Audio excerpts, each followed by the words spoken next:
Welcome to the Chronicles of Josephus audiobook. Today we continue the Antiquities of the Jews by Flavius Josephus, Book 2, Chapter 11, How Moses Fled Out of Egypt into Midian. If you would like to start the entire series from the beginning, the full playlist is linked in the description and pinned in the comment section. Now let us begin Chapter 11. Chapter 11, How Moses Fled Out of Egypt into Midian.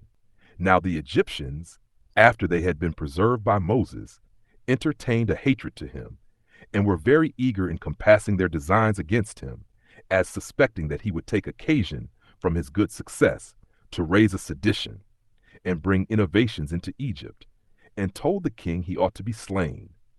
The king had also some intentions of himself to the same purpose, and this as well out of envy at his glorious expedition at the head of his army, as out of fear of being brought low by him, and being instigated by the sacred scribes, he was ready to undertake to kill Moses.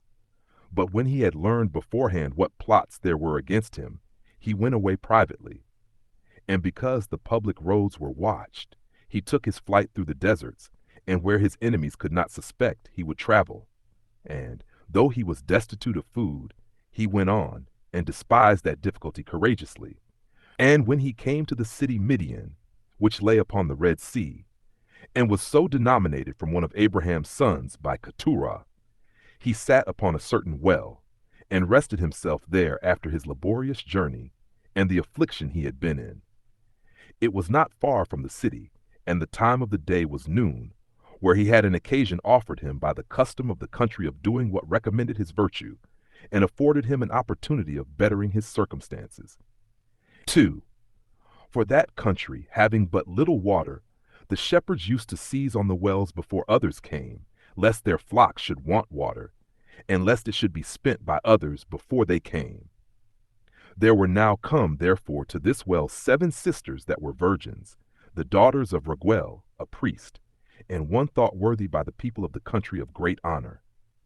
These virgins, who took care of their father's flocks, which sort of work it was customary and very familiar for women to do in the country of the troglodytes, they came first of all, and drew water out of the well in a quantity sufficient for their flocks, into troughs which were made for the reception of that water.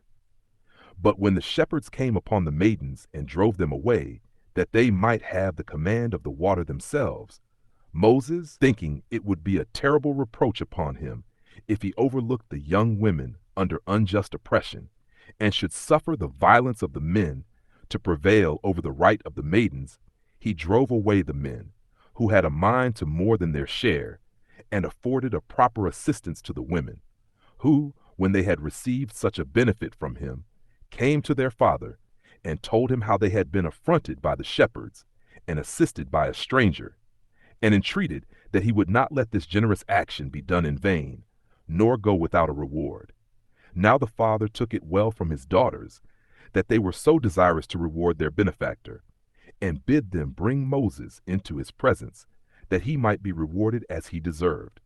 And when Moses came, he told him what testimony his daughters bare to him, that he had assisted them, and that, as he admired him for his virtue, he said that Moses had bestowed such his assistance on persons not insensible of benefits, but where they were both able and willing to return the kindness, and even to exceed the measure of his generosity.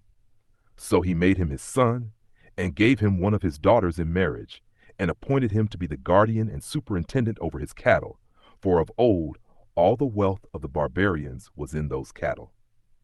End of chapter 11. Continue the story by watching Book 2, Chapter 12, insert link, pinned in the comments and in the description below. Follow us on Spotify and subscribe for more from the Chronicles of Josephus audiobook.